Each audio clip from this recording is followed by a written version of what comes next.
Deep in the global south, a rusted railway track disappears into the weeds, a crumbling skeleton of the colonial age. Just miles away, a gleaming high-speed train slices through the landscape, built by Chinese engineers. While the West was distracted by daily headlines, the tectonic plates of the global order quietly shifted. We are told these nations are victims of a debt trap. We ask why free democracies would willingly embrace an authoritarian superpower. But the answer isn't what you think. This isn't just about economics. It is a rebellion against the last 500 years of history. To understand why the world is turning east, we have to look at the story no textbook explains. The story of trust, humiliation, and the price of dignity. Before the gunboats and the unequal treaties, the nations of the global south were not developing markets. They were empires. From the golden courts of Mali to the spice ports of the Indian Ocean, they held the center of the world's gravity. China remembers this era because they stood alongside them. But more importantly, they share the darkness that followed. What the West sanitizes as colonization, Beijing calls the century of humiliation.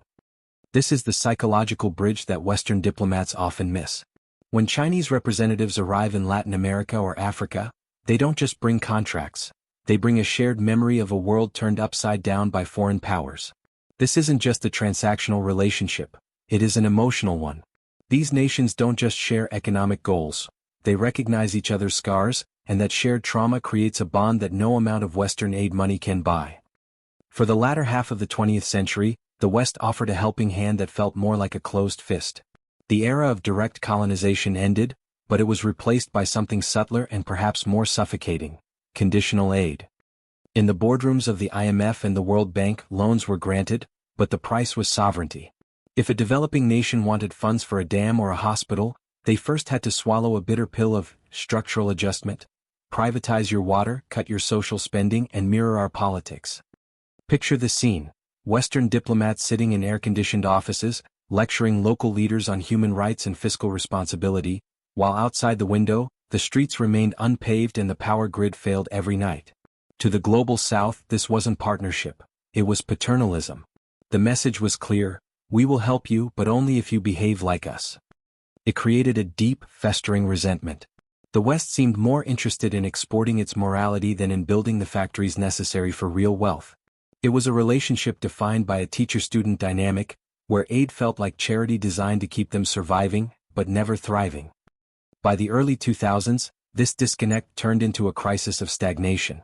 While the West was busy celebrating the end of history and pouring billions into soft power, election monitoring, gender studies, and NGO workshops, the physical spine of the global south was snapping. The United States and Europe effectively stopped building hard things.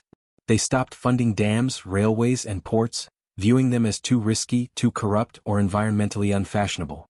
Instead, they focused on institutional capacity. But you cannot drive a truck on a legislative reform. The human cost was invisible to Washington but devastating locally. Farmers in Africa watched entire harvests rot in the fields because the road to the port was impassable. Factories in Southeast Asia sat silent because the power grid couldn't handle the load. It was an era of suffocating stasis. Leaders pleaded for concrete and steel, but they were handed consultant reports on transparency. It was a fundamental mismatch of needs. The developing world was screaming for modernization, but the West had stopped listening to the engine. In their eyes, the West offered a syllabus on how to govern. What these nations desperately needed was a shovel to dig themselves out of poverty. Then the vacuum was filled. Around 2013, China stepped into the breach with a proposition that was radically simple, and to Western ears, dangerously amoral. They didn't come as teachers. They came as merchants. Beijing offered massive credit lines for infrastructure with one golden rule: non-interference. There were no lectures on human rights, no demands for privatization, and no moral judgments attached to the check. To a leader in the global south, weary of decades of Western sermons, this was not just business. It was liberation. The deal was transactional, not ideological. China effectively said, "We don't care how you run your country, we only care that the road gets built."